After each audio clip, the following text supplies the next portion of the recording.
So it's preparing to live stream the meeting. That's interesting. Now, I've got a pop up. Yeah, you did up in the left corner. Yep. Perfect. That is good. Okay. Now, what I am doing is I just want to make sure.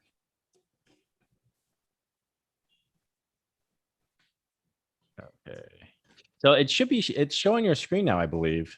Okay. And we do have the chat as well. So I think we are live and ready to run. Oh, the money team says hello. Hello, money team. We are just getting started here.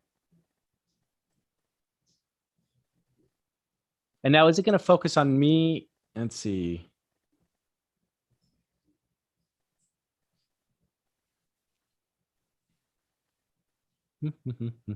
There we go. All right. Hello, my friends and my fellow Harbonauts, and welcome to this week's. Well, this is a little different. As we've done a couple of times now, we are doing some different things with our Harmony Garage. I want to welcome Juliun from, he's working on this great project called uTrade version 2. And Juliun, you introduce yourself. I don't want to step all over, A, how to pronounce your name, or B, any of the projects that you're working on. Sure. Hey there, my name is Julian. Been working with Harmony now for a little while. And we're pretty happy here to go ahead and announce a pretty major upgrade that we have to uTrade that's out. And that's really the purpose here of the call. So for those of you that don't know, my name is Julian. I'm founder of Unify Protocol DAO, which started out originally on Harmony as Sesame Seed as a block producer, which we still are today. And I'm pretty happy to announce kind of the next major upgrade we have of our DeFi project on Harmony. Excellent. That's pretty exciting. So we're going to do a walkthrough, of course, of what you guys have doing, the uTrade version 2. I think it's very exciting. But I do want to just make a shout out to the community that's already participating in the chat. So Abraham Akiapeti, oh man, he's commented on a bunch of our videos. He's great. He follows us all the time. He just wanted to say hello. So he's saying hello to us. Hello back to you. And I'm so sorry if that always mispronounce your name. But JJ Abraham actually had a question that I thought we should address kind of right up top here, which is this a new DEX on Harmony? Yeah, so this is currently built on top of a lot of the existing uTrade ecosystem that does currently exist on Harmony. But this is kind of the next evolution in that. So we have been working on a pretty comprehensive cross-chain ecosystem, and a key part of that was Harmony. It was part of the original rollout. And yes, this does operate as an AMM, as a DEX on Harmony, amongst other things, and we can dive a little bit deeper into that. That would be excellent. Yeah, why don't you show us, if you could just give us a brief understanding of Unify, where it kind of fits in the ecosystem, and then we can get into a bit about what uTrade was and also what it is now. What is this version 2 that we're very excited to see? Yeah, so probably I'll probably start with just kind of the parts of it that are most familiar to everyone, and we'll get into the parts that maybe are less familiar. And so just to kind of kick that off here, I can start off here with just simple trades. This is pretty basic stuff. It should be very, very familiar to anybody that's used Viper, Sushi, Uniswap, anything like that, where you can basically just take a token, swap it over to whatever other token you want there. Typical normal pricing against and from that you would see here. You can perform a regular trade, which prompts on my side. I don't think you guys can see. To send that through, it'll process through and pending the blockchain, it'll go through. So yeah, that's basically it. It's kind of the simple nuts and bolts here of, I think we're having some delays on Harmony. Yeah, I've seen that. I've seen that a little bit today.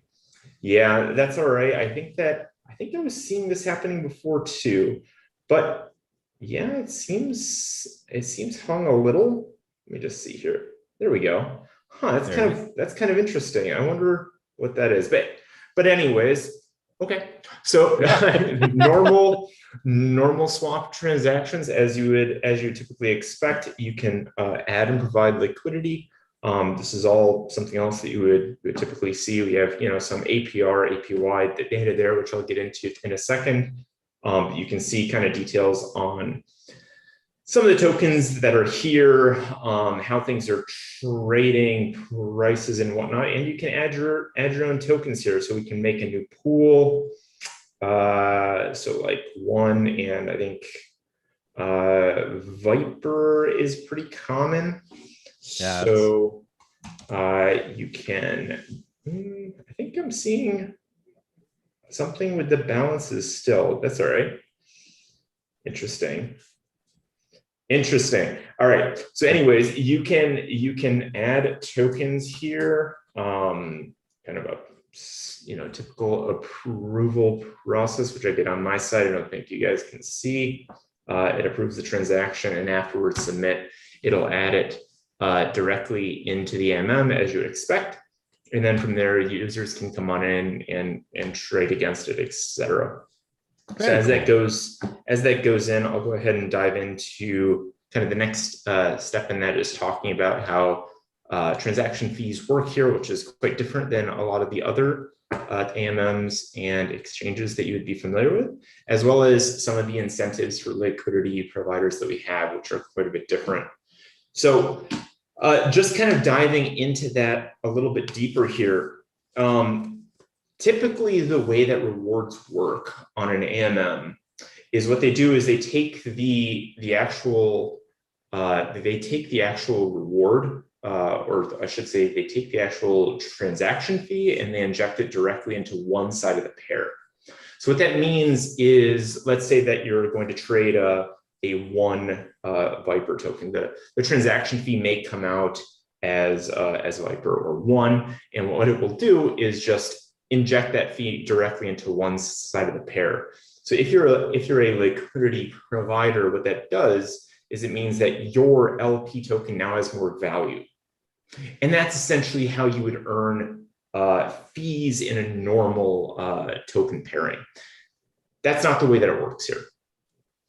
So it's quite a bit different. So what's going to happen here is, instead of the reward, instead of us injecting the reward into your LP token, which actually is pretty detrimental. It does expose you to some degree of impermanent loss. I think everybody's probably is familiar with that. But what it does do is it means that if you're injecting this reward into the LP token itself, the market is exposed to that. So they're going to try to correct it back. And in doing so, you typically lose some of your reward. This is kind of like an inefficiency of the ecosystems that are out there today that not a lot of people talk about, because it's not considered a huge issue. So what we do is quite a bit different.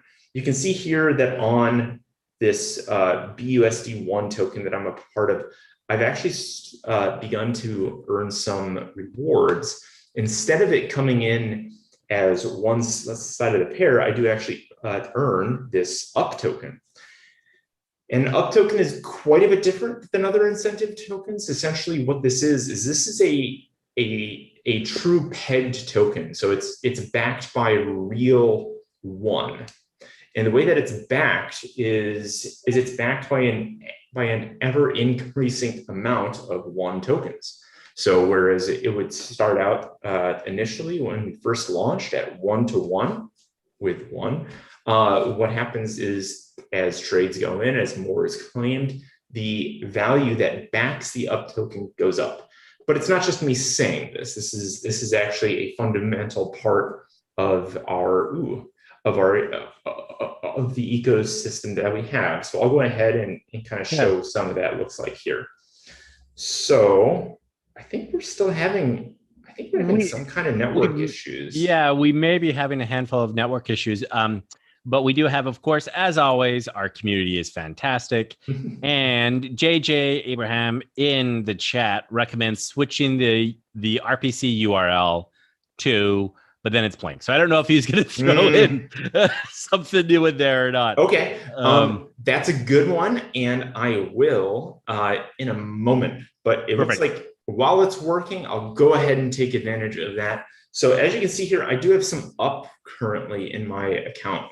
And this is not a buyback mechanism. This is actually the token contract that supports up itself. And what this does is it shows me here that I have one up token that can be redeemed for 44.7091 today. So if I submit this transaction here, what this is going to actually do is burn my up token and give me back the redeemed value. And as I said before, that began as a one-to-one backing. So if I take a look at how this actually works, you can see that, maybe not, you can't see that. Give me a moment here. Yeah. Oh, we're still going. We're still pending a little bit there. Yep. Maybe I will change the network here.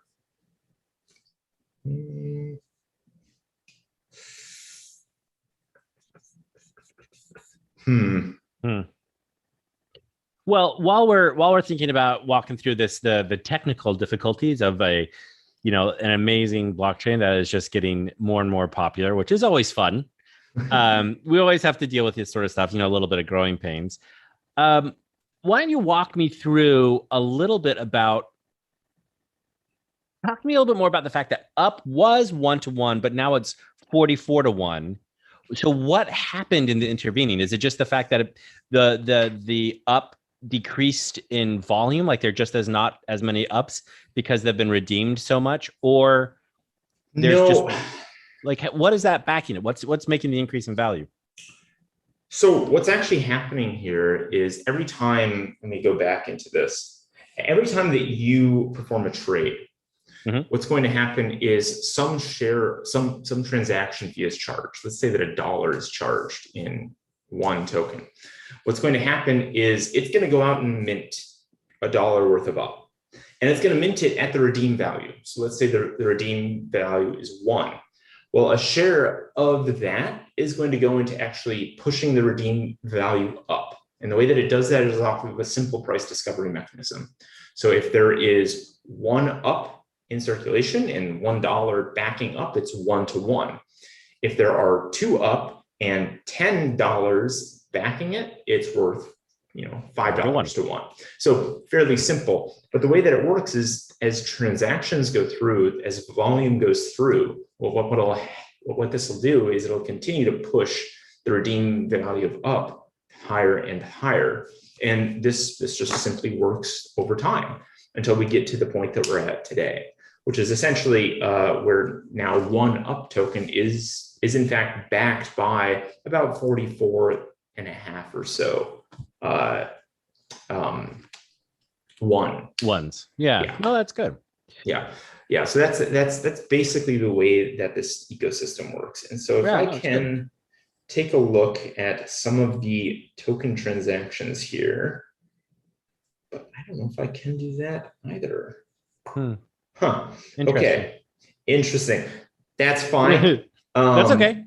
That's fine. I actually have some other questions for you. If we want to, we can address some more of the uTrade V2 stuff, and it's also I wanted to talk a little bit in some detail regarding these APYs and these APRs. It's one of the things that's the most not complicated, but the language that we use in DeFi versus the language we use in centralized finance or historical finance, we use the same words, but we don't always mean the same thing.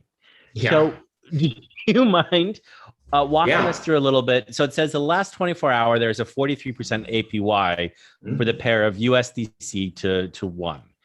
what does that actually mean? If I, you Great. know, if I just took $100 and I put them into this pool, what happens to that $100 investment? So we calculate off of the historic values, and like I said here, we don't have a token that's backed by nothing. We have a token that's actually backed by ones, which means that, which I'm trying to show here, is there's actually a very large bank within that smart contract that is just controlled by that contract itself that backs the one token. And what's happening here is because trades go through, that constantly puts an emphasis on the value of that up to go up. And so when you earn rewards, you would earn them as the up token.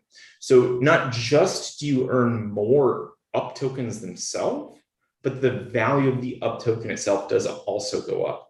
And like I said here, this isn't a speculative token. It's backed by real ones.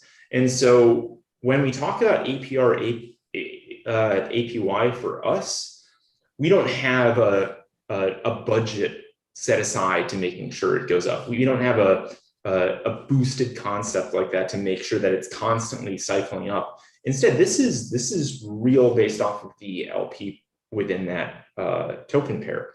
So when we talk about APR, APY, we're looking at how much up did this contract earn within the last 24 hours. And we're just multiplying that amount over a year divided by the total liquidity of that pair.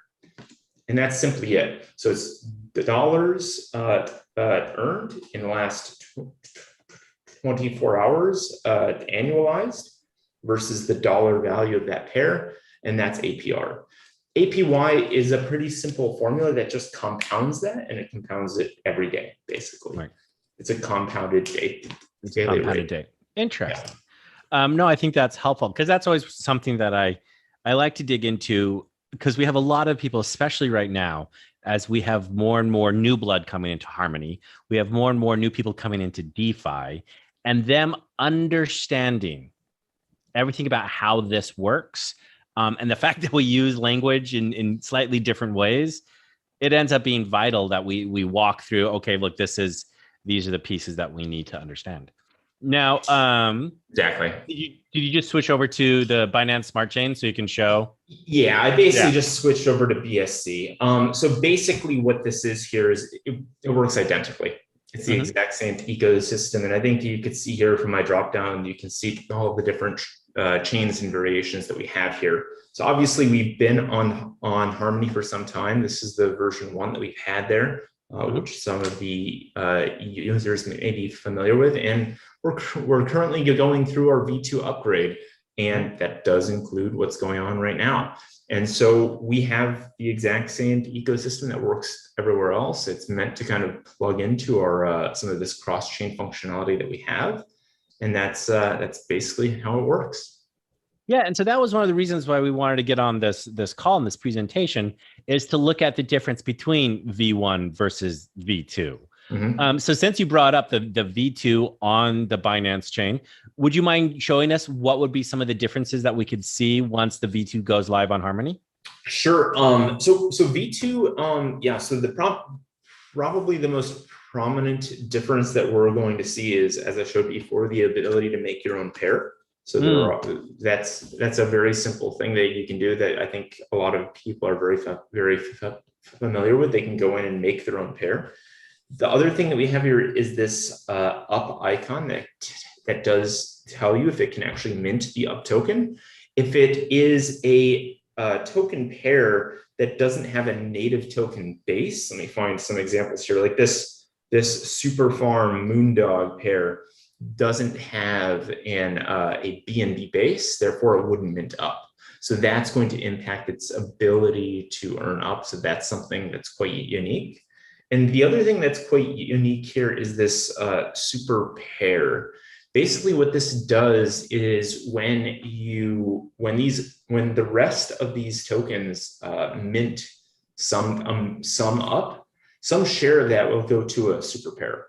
Now, there is not currently a super pair on Harmony, but there very likely will be in the very near future. And that will also be our token UNFI.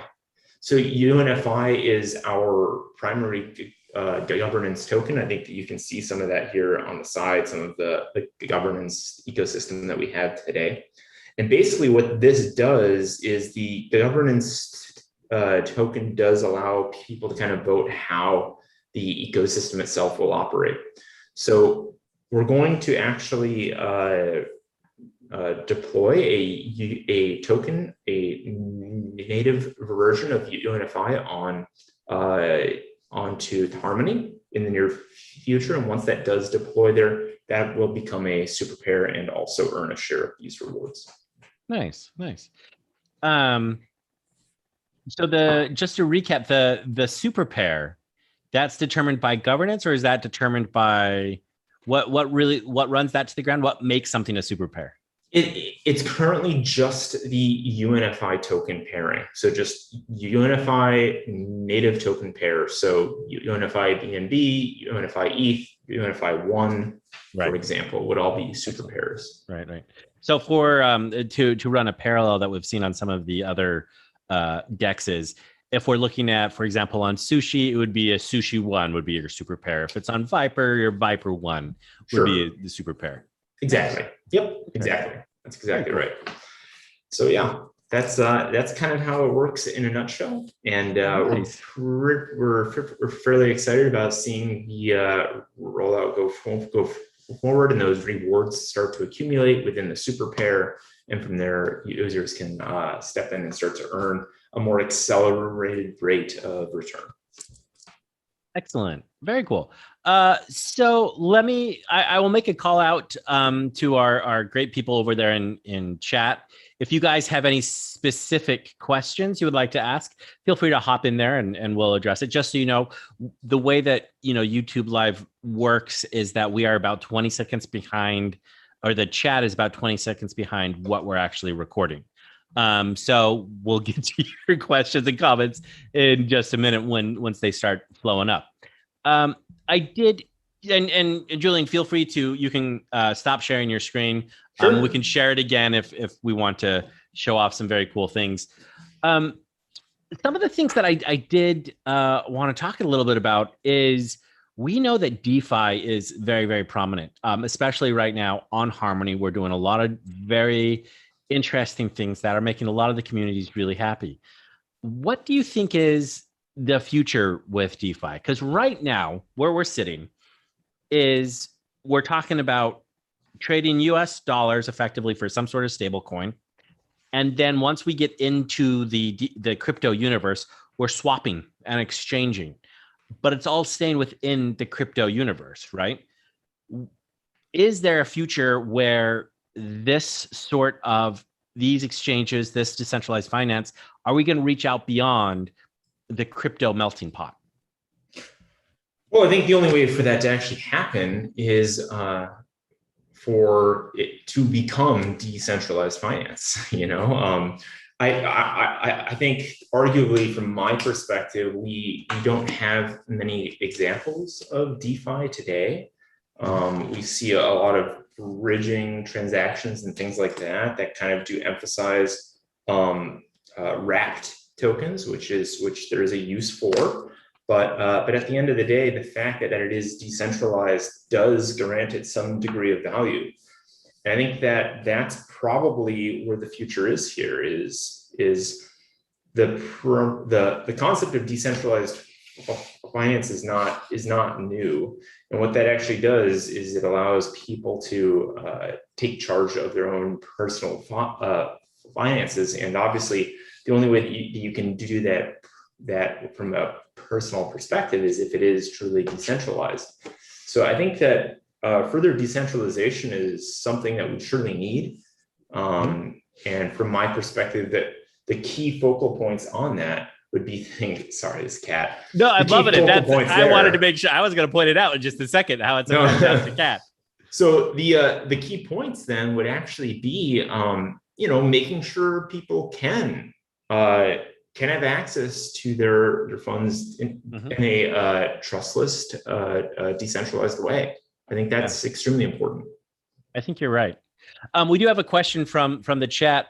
what are the incentives to provide liquidity? I, for example, have a massive bag of at least 10 ones and at least 10 Dogecoins, and I want to use these to the best advantage. What are the incentives for me to dump them into uTrade and provide liquidity? So we don't take a share of the transaction fees. 100% of the fees go to liquidity providers within the ecosystem.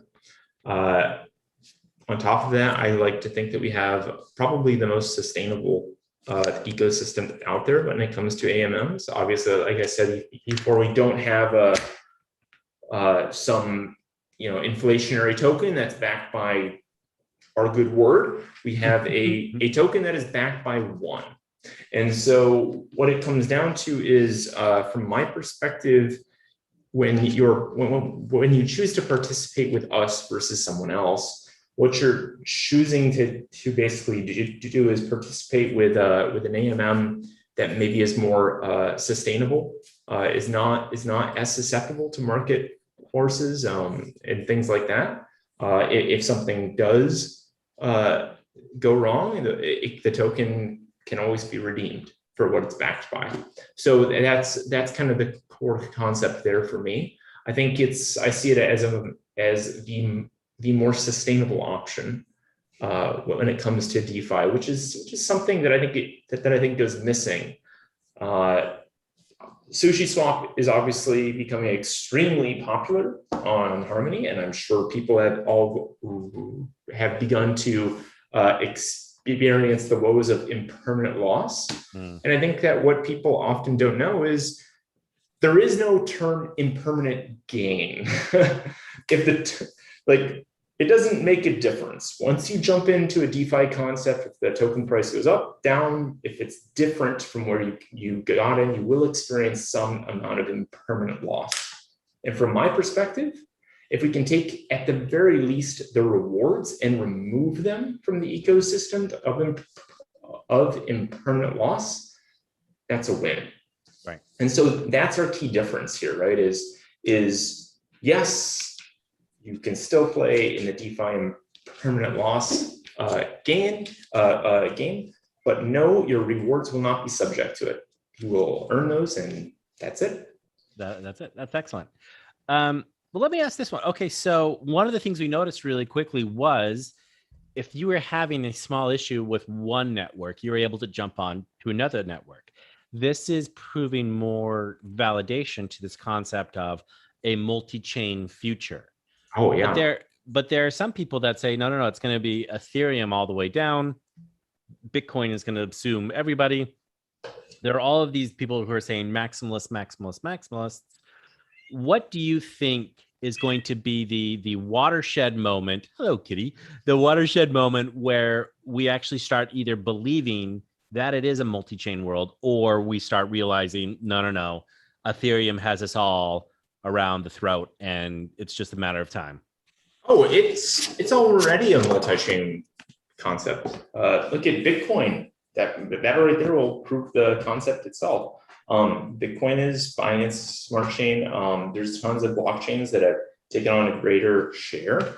I think that for it to be a true multi-chain concept, though, what's going to have to happen here is we need to see something that probably isn't possible to exist today, which is a truly trustless or a decentralized bridge between these concepts. That's probably the fundamental issue that we have here, because without that, what you'll see is duplicate tokens, some confusion about the ability to seamlessly swap back and forth between the authentic token and the wrapped version. I think that's where the technology sings, and that's where we're going to see the most development in the future. Yeah. Well, it's one of the things I know that our engineers are working on really hard is our Bitcoin bridge, our BTC bridge. Sure. We had originally scheduled it for, of course, Q2 of this year. It's been pushed back a little bit. I believe the last time I checked, it's still on track for Q3, but it's not a insignificant amount of work. It's a non-trivial problem. So, I mean, it is not a non-trivial problem. Let me use my double negatives appropriately. We have another question. Is there anything that will prevent flash loans? For example, over on Viper Swap, we have a 25% penalty if the LP is deposited and then withdrawn within the same block. Is there something similar for uTrade? Future proofing the DEX is what the question is. I'm actually super excited about this. We're pretty focused on lending and things like that. And if you can tell, I'm not very into oracles and centralized solutions like servers, nodes, reference points, and things like that. I prefer to do it all in contract where it can be done. Flash loans are enabled, and there is no penalty. Interesting. I like it. So what we're saying here is like, look, this is supposed to be decentralized. This is not a centralized service. We don't say what you can and you can't do with your money. Yeah. I think that at the end of the day, a flash loan, it's so unfortunate, but the vulnerabilities of flash loans come when people try to do more with them. It's when they try to take it away from its most, pure sense. This is very simple code that's not very complex to fulfill a flash loan effectively. And when you don't have an oracle, there's not risk there. And so from our perspective, it's just a gain for those that participate within that ecosystem. So it's a great use of the technology. It's been, it's a standard that's been shown again and again. And I think that it's a very important part of DeFi. Nice. Good answer, sir. There are a couple of other questions that are popping away in the chat. Candor1 is asking if you are aware of the WISE token project. It seems similar to the UP token mechanism. I'm personally not aware of the WISE. Sometimes it's really hard for us to stay as current on all of the various different projects in blockchain in general, in Harmony in itself. And because, again, it's not centralized. Anybody can come and build on us at any time. And it only is in a chat like this that somebody says, hey, have you checked this thing out? I'm like, no, I haven't. No, I'm not familiar. It sounds familiar, but I might be thinking of the potato chips. I don't remember. Yeah. Well, no, if you recall, there's also WISE potato chips. Yeah, I do recall those. That may be more of like an 80s reference, but there was a WISE potato chips. It had I believe it was an owl icon. But anyways, besides the point. Potato chips are never besides the point. Yeah. So no, I'm not familiar. I think it's great. I think that's a fantastic use because it's very, there's a ton of good concepts out there, but I love the idea of a backed token. And I think, as I had discussed before, we're going to push into the lending direction. And as we go in that direction, which will come here as well, it's going to be a very different solution to what exists on some of these other chains. And typically lending is a honeypot. It's a big risk vector, but I think as you can see from the UP token itself, the way that we operate ourselves, we're not the type of team that likes to expose ourselves to unnecessary risks. So we have a very interesting, sustainable solution to lending as well that we're very excited about bringing. Right. Let me ask this one a little bit of, please look into your crystal ball and forecast the future. What do you think are the future plans and what's the future vision for this project, for Unify, for uTrade? So for those that don't know, Sesame Seed began in 2018. It began as a Reddit post. Actually, I posted it on Reddit back then as a simple staking governance concept. Mm-hmm. And that was back in 2018. And we operated as an all volunteer team until late last year. And we actually received a grant from Harmony. We were one of your first grant recipients. You're welcome. No. The first few. And that was great. It kicked off some of the development of this AMM itself. We went on to get listed on Binance. Obviously, we built our token out on 7 different chains, or this AMM on 7 different blockchains. And we're continuing down that same direction today. We now have a fairly well-established team built around this concept of participation within the community. And we're going to continue to develop in that with that emphasis. So for right now, the next major concept is to roll out V2 onto all of these blockchains and some additional ones. The next step beyond that is to look into things like uLend and some other very interesting concepts that will come up shortly. And from there, it will be cross-chain. So we'll be starting to open up uTrade on these different blockchains to other chains for, to trade, swap, lend, etc. Excellent. There's a recommendation, and I'll echo this. Obviously, Sesame Seed, Unify, uTrade, they're all important parts of the Harmony ecosystem. And we want to make sure you end up on our ecosystem map. So PJ, who is our superstar when it comes to our social, he's the one that runs the updating of the ecosystem map every month. So I just want to encourage you, and I can make sure I talk to Steve as well, to make sure all of your various different projects are listed on that map. Because it's important, sure. Because this is one of the things that we need is the more projects that have interesting flavors and different components, the better we can create a combinatorial product. A product that takes 3 or 4 different assets from 3 or 4 different completely different things, wraps them all together and creates something that massively increases the value of all the underlying products as well as the value to the user. If you think about it, think about being able to wrap a NFT into an up that's then backed by one that you're able then to use as collateral for a loan to purchase more one, because we always like to fill our bags. Sure. But that's the future, this composability and this stuff that we cannot do on traditional finance.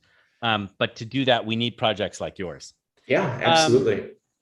All right. So we've been at this for about 37 minutes or so, 37, 40 minutes. What if you had to ask something from the community? Because our community is great. Like, they are full of people who are willing to hop in, work hard, contribute to really churning the soil and making sure that our products live and breathe. What would you ask? I think that's a good question. I think that what I would ask is, I think it's important for people to keep their eyes open.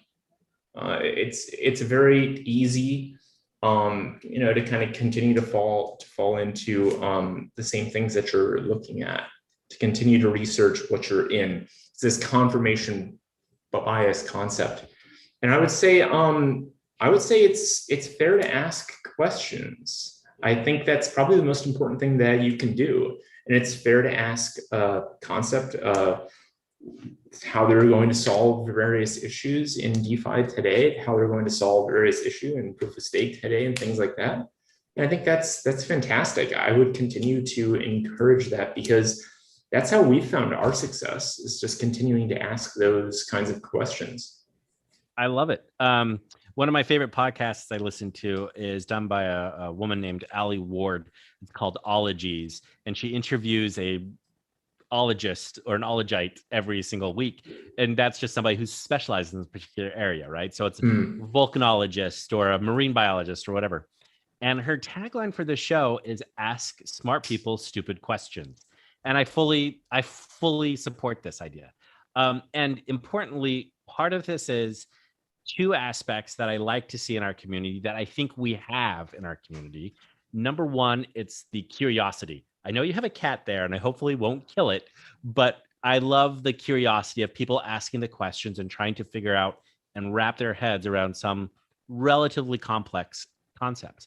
But the second one is being able to ask these questions in a way that is respectable, that is respectful, right? That we're not asking the questions to catch you in a lie. This is not gotcha journalism.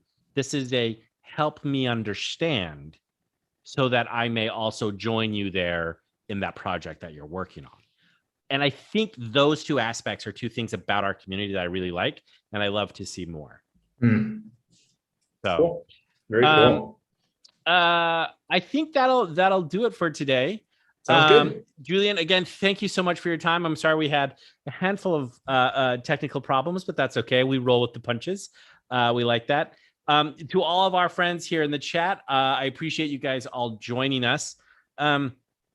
No real big update for this particular walkthrough. There will be a garage update maybe later this week. Our good friend Sean, who does all of our updates, he is actually away from technology for a week, so he won't be around to help us edit. But we should be expecting an update soon, as well as track us on all of our Twitters. That raises the question, Julian, where can people stalk you on the internet? Oh, sure. I am new to Twitter personally, but I am making a solid effort. And I don't know what my username is. That's probably okay. My name with an initial. Yeah, but we can all search for you. We can find you there. Sure. So thank you guys all. Thank you for joining us, and we will see you next time here in the Harmony Garage. Cool. Thanks, Julian. Thank you.